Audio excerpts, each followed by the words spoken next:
Don't let my adorable art style fool you. Your human mind is going to take the words that I say and think about them and make them much scarier pictures than I ever could depict for you.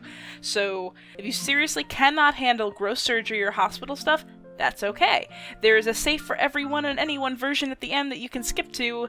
So I'm going to spend the beginning of this desperately trying to make it clear to everyone that even with my depression at its worst, I've never been comfortable with being unclean in the worst sweat zones of the body. So it's a Monday. I'm doing commissions, and I'm sitting. I sit a lot.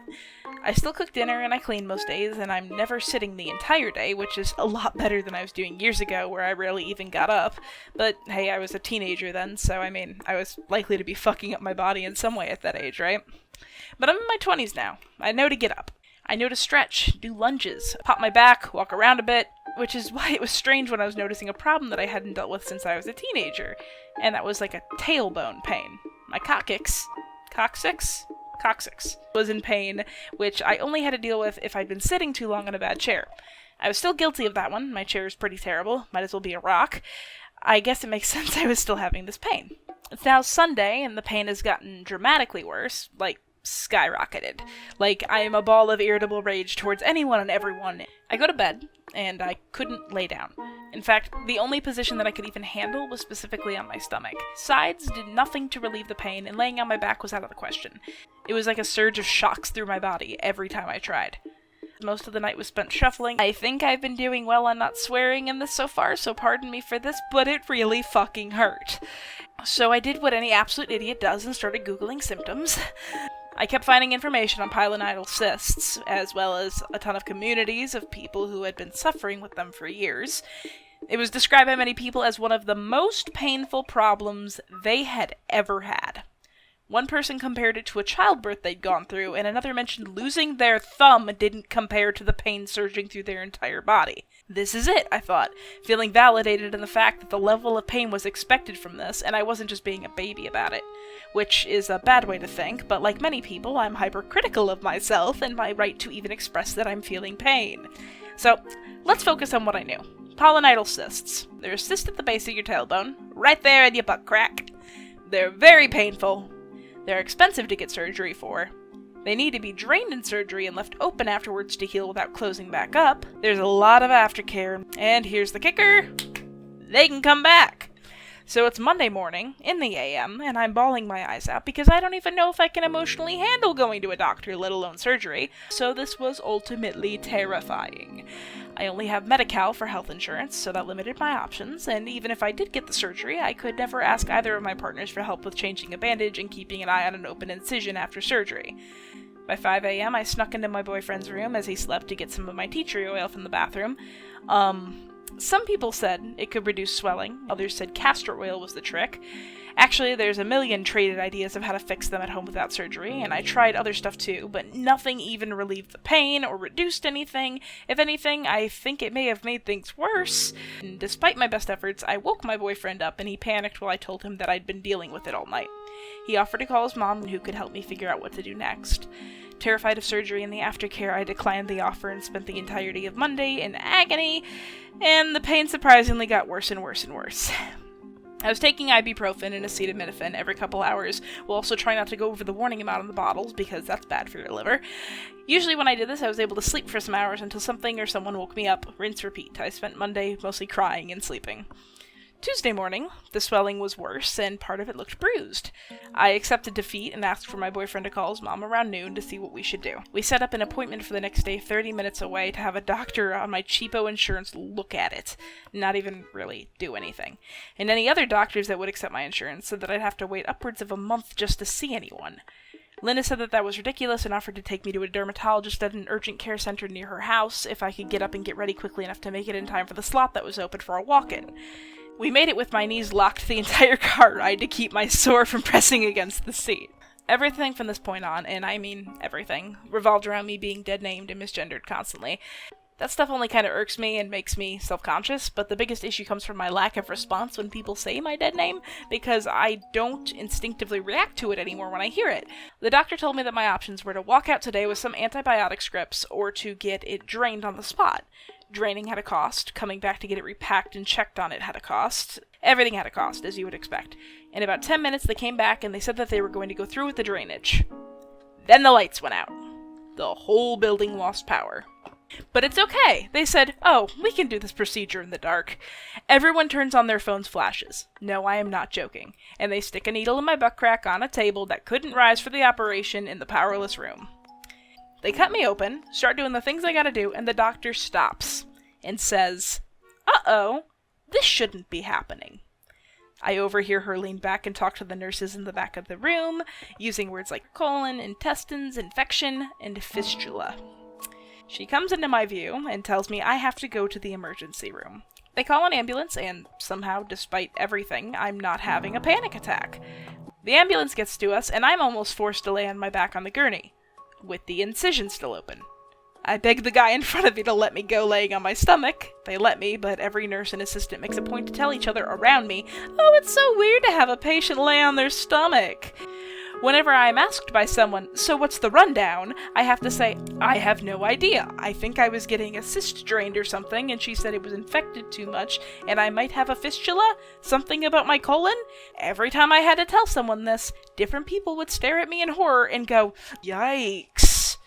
The guy in the back of the ambulance with me said that all he knew about fistulas was that it was possible my colon had a small connection leaking into my muscles beneath my tailbone. And my anxious ass is laying on the gurney, trying not to scream, can someone please tell me what a fistula actually is and if I'm going to die today? We get to the hospital and we wait on an emergency room for about 15 minutes. I'm crying on the gurney, still strapped on with a blanket over me. I have no idea what the hell is going to happen or what is even happening right now.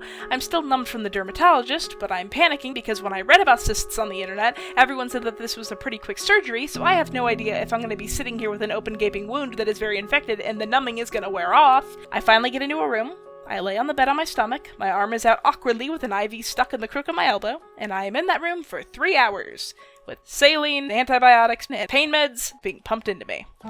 The doctor was like, this is the good stuff, referring to the painkillers, and gave me a certain kind of smile as if to say, oh, this is gonna fuck you up in a good way. It didn't make me loopy or funny. Just very tired and fortunately very calm. What I found out in this state from overhearing everyone talk around me was that the abscess, that is, that thing that I thought was the cyst, was deeper than a polynidal cyst and was far more infected than it ever should be. So ultimately it was more painful than it ever should have been too. Goody! After those first 3 hours, I'm taken out for a CAT scan on another gurney/bed by a man with a Batman pin on his scrubs. By this point, though, I'm so high in painkillers, I was able to flip and actually lay on my back. I slide in for the scan, and I see a tiny Donald Duck sticker inside the machine. I say, hey, there's the Donald Duck sticker in here! And a lady's voice comes back on the speaker to direct my breathing for it, and she tells me it's for kids who get scared. The scan finishes, and I'm brought back to the same emergency room that I was in by Batman, and they put in saline bag after saline bag, antibiotics after antibiotics, all directly into my IV. Every 2 hours on the dot, more extreme painkillers. I couldn't drink water. They wouldn't let me. We didn't know if I'd have to do extensive surgery after the CT results. Luckily, the pain had prevented me from eating that day, so I was already well prepped in case I did need surgery. So we waited for those CT results. A different doctor came in to tell me that I was about to go in for my CT. Told him I already did that. And he says there were no records of me getting scanned. They lost my CT results. But I was like, hey, though, I saw the Donald Duck sticker. And they were like, oh, I guess I did get the CT done. Now I'm going to fast forward and tell you that I was in the emergency room for 9 hours. It wasn't until about 1 in the morning that they came in to tell me, good news, we found your results! After fighting amongst one another about whether or not I should have to get scanned again, when in reality that's...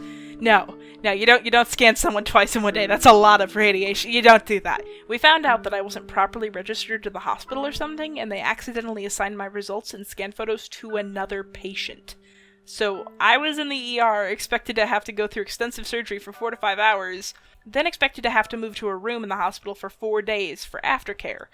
They found my scans, and it turns out it was just a very, very deep abscess. No fistula. If I waited longer, it was just going to keep getting worse, so it's really good I didn't have to wait until an appointment was available through my insurance, because that would have been an absolute disaster. Not to mention, the infection was so bad, it was giving me scary levels of fevers, so I would have had to go to the hospital anyway. Instead, I was in the ER until almost 3 a.m., and I was being told that I could go home that night after they finished the draining process.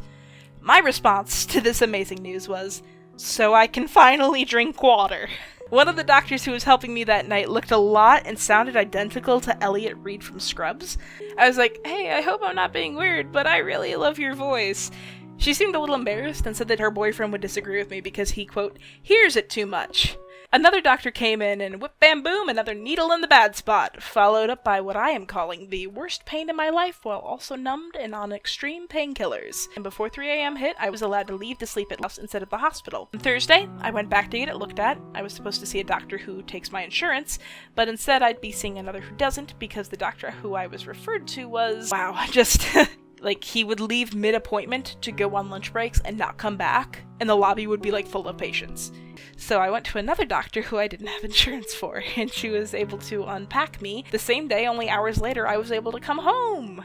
So, not time for the safe for everyone version of the story, so, hey, so you clicked the timestamp and you want to know what happened without the gory details. Let's do it. My back really hurt, but it wasn't my back. It was a sore. A really, really, really painful sore. The sore kept getting bigger and bigger, and I had to go to the doctor, who said, uh-oh, and called an ambulance. Then I went to the ER. Lots of people said yikes at me, and I didn't know how bad it was. Everyone was calling me the wrong name, and then I went to the ER, and they put lots of drugs in me, and Batman took me to see Donald Duck. And then I went to the ER, but then Batman disappeared, and no one believed me that I even went with Batman until I told them that I went to see Donald Duck.